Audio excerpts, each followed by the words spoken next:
Halo guys, selamat datang di channel Akpres. Aku Abi di sini sebagai tutor MBL. Di video kali ini kita akan belajar mengenai fungsi linear, kuadratik, dan fungsi sisa penggal.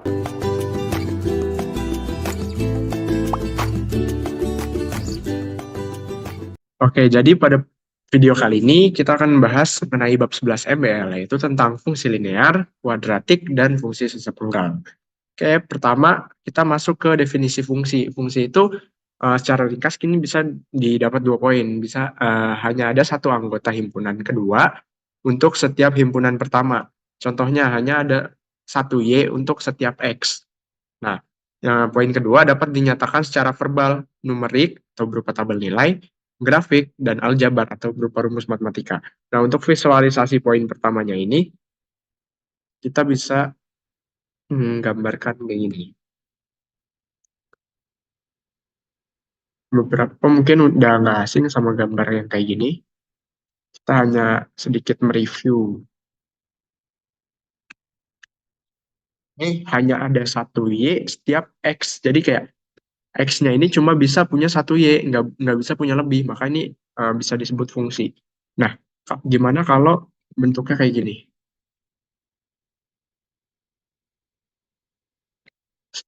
X-nya punya lebih dari satu Y. Nah, kalau kayak gini, itu tidak bisa disebut fungsi karena X-nya ini punya dua Y gitu. Misal kita punya Oke, kita punya persamaan G. Y sama dengan 2X. Mungkin nggak kalau X-nya satu itu hasil Y-nya ada dua? Kan nggak mungkin ya. Kalau semisal X-nya satu, ya hasilnya juga cuma satu. Tuh. Nah, jadi ini bukan termasuk fungsi. Ya, ini bukan termasuk fungsi. Ini bukan fungsi. Ini bukan fungsi. Terus ada satu lagi kondisi kayak gini. Oke.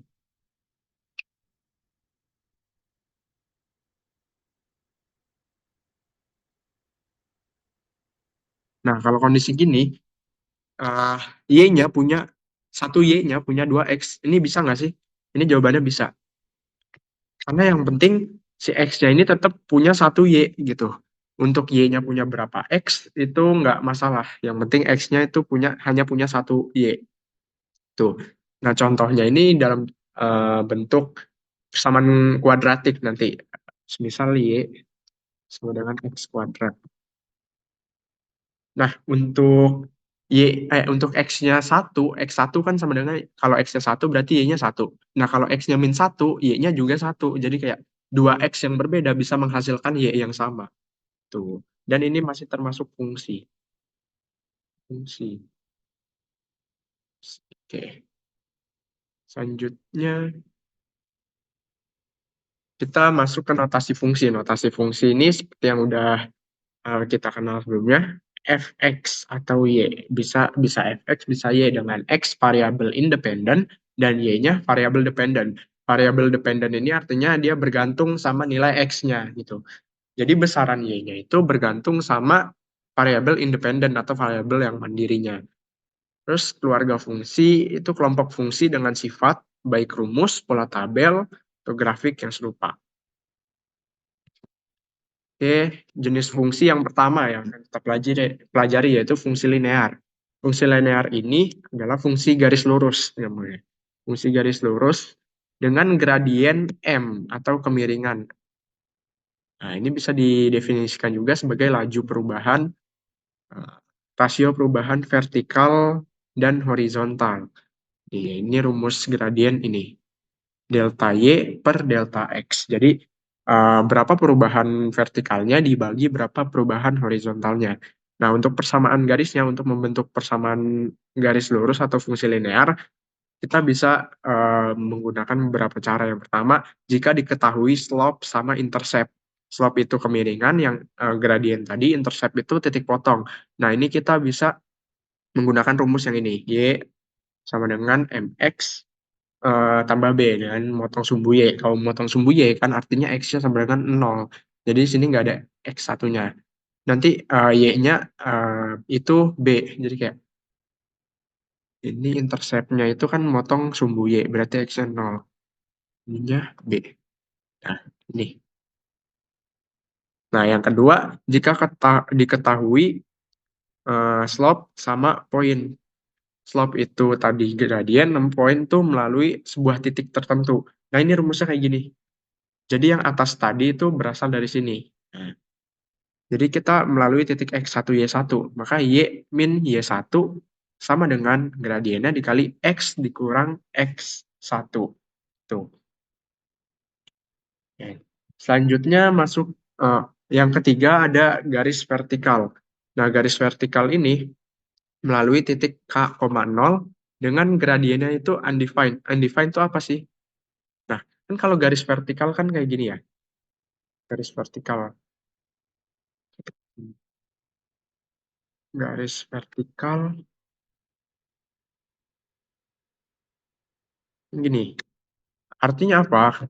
Kan tadi gradien didefinisikan sebagai perubahan vertikal, itu vertikal per perubahan horizontal.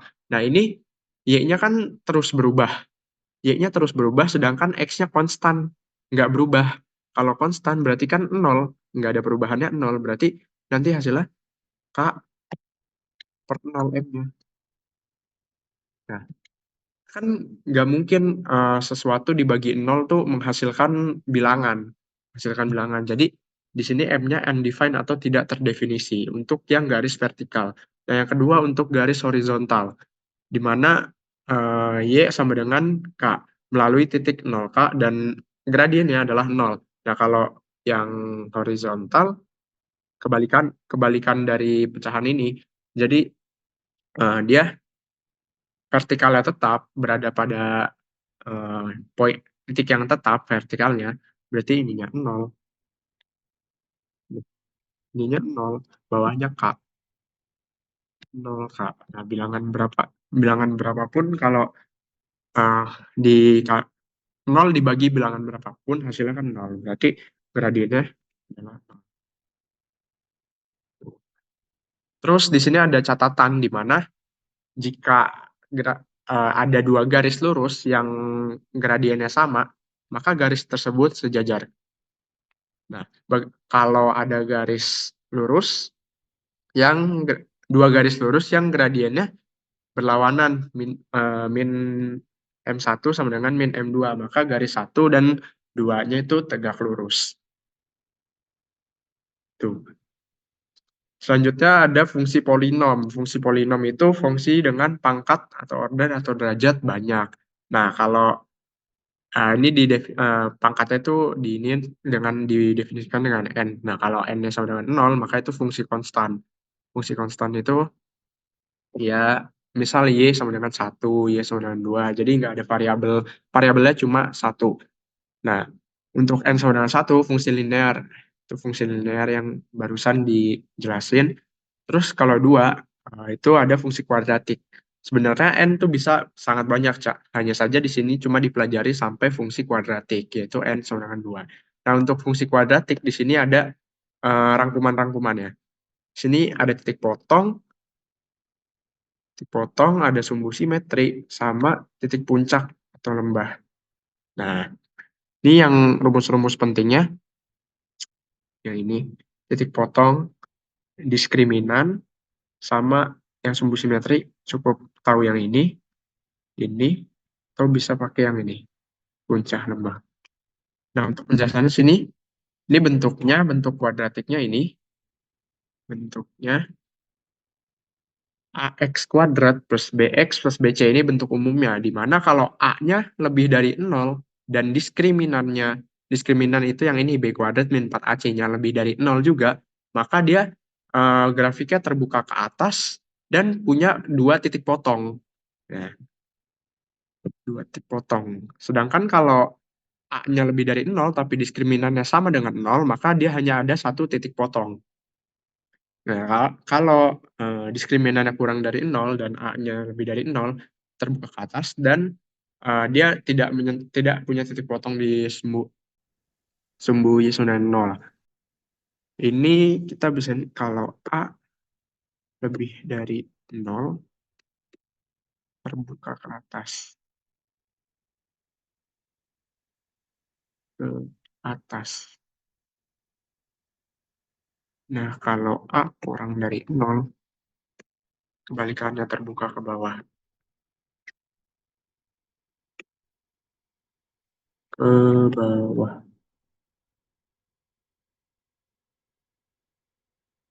Nah, jadi gampangnya kalau A-nya lebih dari 0, dia terbuka ke atas, bentuknya kayak U. Kalau kurang dari 0, kurang dari 0.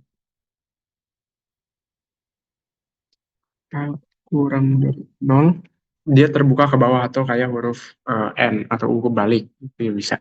Nah, untuk diskriminannya ini, pokoknya kalau diskriminan lebih dari 0, dia punya dua. Kalau diskriminannya sama dengan 0, dia punya satu. Kalau diskriminannya kurang dari 0, dia tidak punya titik potong di sumbu Y. Di sumbu Y. Di sumbu X, sorry. Y sama dengan 0. Nah, ini bisa disebut juga sebagai yang untuk yang kondisi dua ini, dua kondisi ini, kita bisa sebut sebagai kondisi definite. Definite, definite.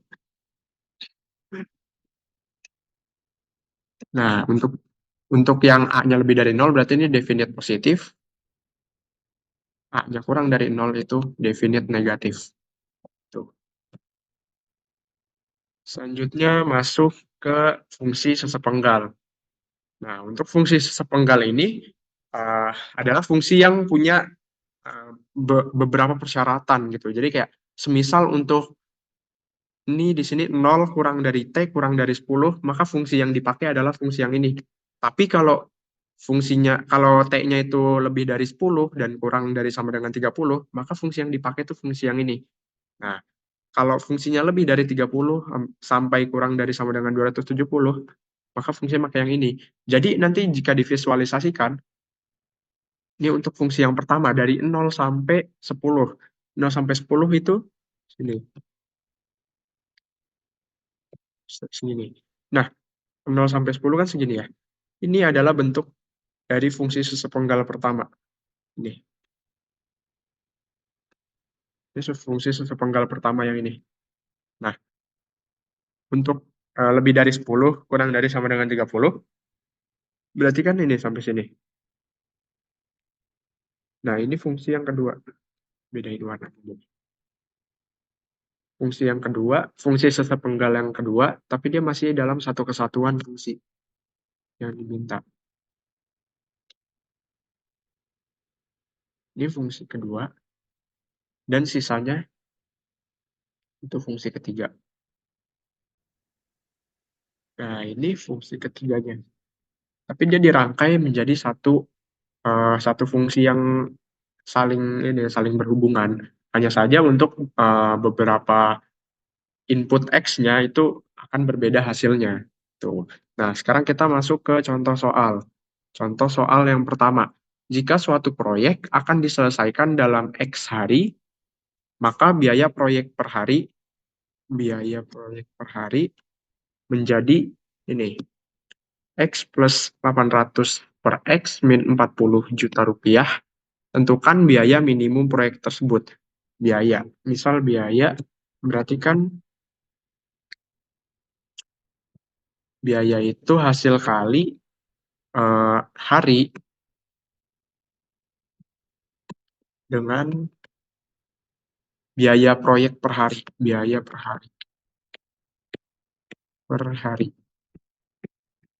Nah, harinya tadi kita tahu itu X hari.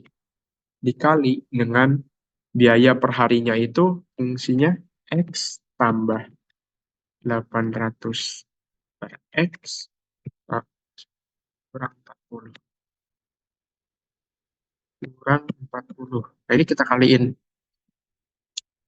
Kita kaliin didapat hasil X kuadrat plus 800 minus 40. Nah, yang ditanya apa? Biaya minimum proyek. Biaya minimum ini bisa kita cari, yang pertama kita bisa menggunakan turunan atau kita bisa menggambarkan. Tapi berhubung kita belum belajar mengenai turunan, jadi kita menggunakan visualisasi. Nah, biaya minimum ini kita bisa lihat dari slide sebelumnya, yang ini. Biaya minimum itu ketika dia ada di paling bawah ini, atau bisa disebut dengan titik lembah. Nah, rumusnya adalah ini, minus D per 4A. Tuh, saya minus D, ini kita tulis ulang biayanya, persamaan biayanya. Kuadrat minus 40X per 100. Nah, biaya minimum itu pakai rumus yang tadi, minus D per 4A sama dengan B kuadrat min 4AC. Nah, kita tandain dulu. Ini, oke. Ini A-nya, ini B-nya, ini C-nya. Kita langsung operasikan aja.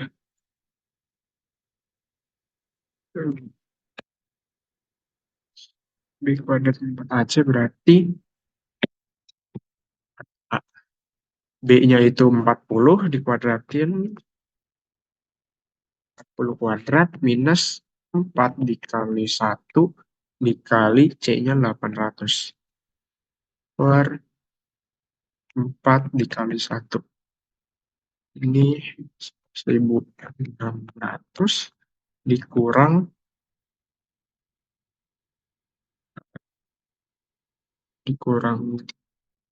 terus 4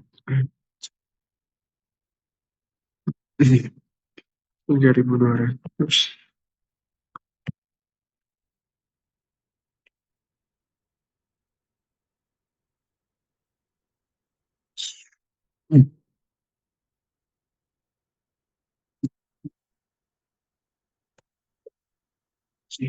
Enggak, 40.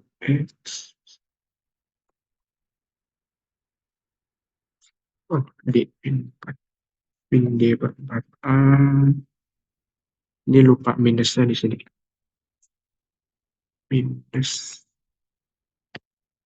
D4 sama dengan minus 1600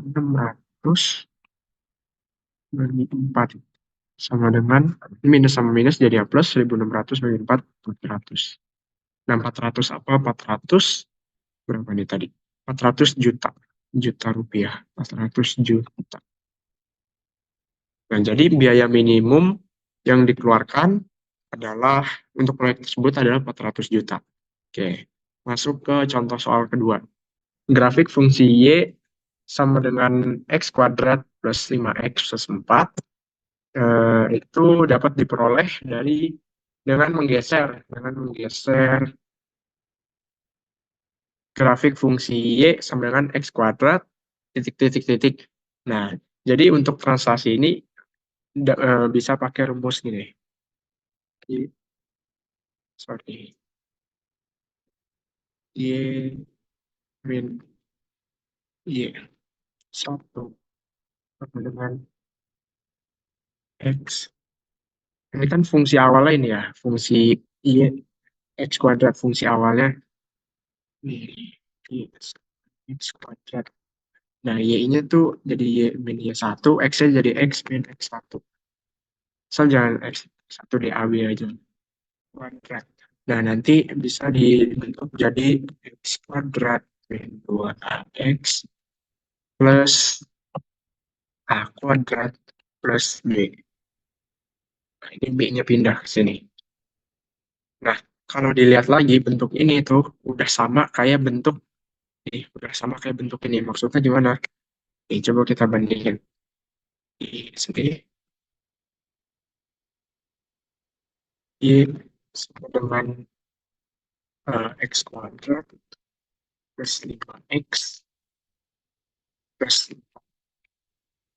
Nah, kita bisa misalkan dengan A, ini min 2A-nya bisa disamakan dengan B, dan A kuadrat plus B-nya itu C. Tuh. Nah, ini juga sama kan, X kuadrat itu A, 5X yaitu B, dan 4-nya itu C. Nah, kalau kayak gini, kita tinggal cari satu. A kan udah sampai ya sama X kuadrat, berarti kita nggak perlu cari A. B sama dengan B, Berarti 5x sama dengan x yang bagus sekali. 5 sama dengan min 2a. 2a, maka a-nya dapat minus 5/2. A-nya minus 5/2. Itu kita cari C sama dengan C. Itu berarti 4 sama dengan A kuadrat plus B. A kuadratnya kita udah dapat min 5/2. Kan? Ini langsung kita pindahin aja A kuadratnya. Minus 5/2 kuadrat sama dengan B. Nah, ini kan sama aja kayak 4. 4 dikurang 4 tuh kan kalau ini kan hasilnya 25/4. Nah, 4 kalau dijadiin 4 berarti 16. 16 dikurang 25/4 sama dengan B. B sama dengan min 9. Sorry, ini bukan 24 tapi 4. Min 9/4. Nah, artinya apa? Sini kan Y min B. Berarti kan B itu berhubungannya sama Y. Nah, kalau B-nya itu minus, berarti dia ke bawah. Kalau B-nya plus, berarti dia ke atas. Nah, karena di sini B-nya itu minus 9/4. Maka si grafiknya itu ke bawah sebanyak 9/4 satuan. Nah, untuk A ini berhubungan sama X, berarti dia antara ke kanan atau kiri. Nah, kalau A-nya itu plus, berarti dia ke kanan. Kalau A-nya minus, berarti dia ke kiri. Nah, ini karena ini minus, berarti dia ke kiri. Artinya, grafik tersebut ke kiri 5/2 satuan, dan ke bawah 9/4 satuan. Kita tulis not aja di sini. A, mi, A plus, itu berarti dia ke kanan. A, min, itu ke kiri. B plus atas, B min bawah. Oke. Sekian pembahasan pada video kali ini. Terima kasih udah nonton. Semoga dapat membantu kalian semua dalam belajar untuk persiapan UASnya. Good luck buat teman-teman semua. Sekian dari aku. Wassalamualaikum warahmatullahi wabarakatuh. Sekian video pembelajaran kita hari ini. Semangat belajar and see you in the next video.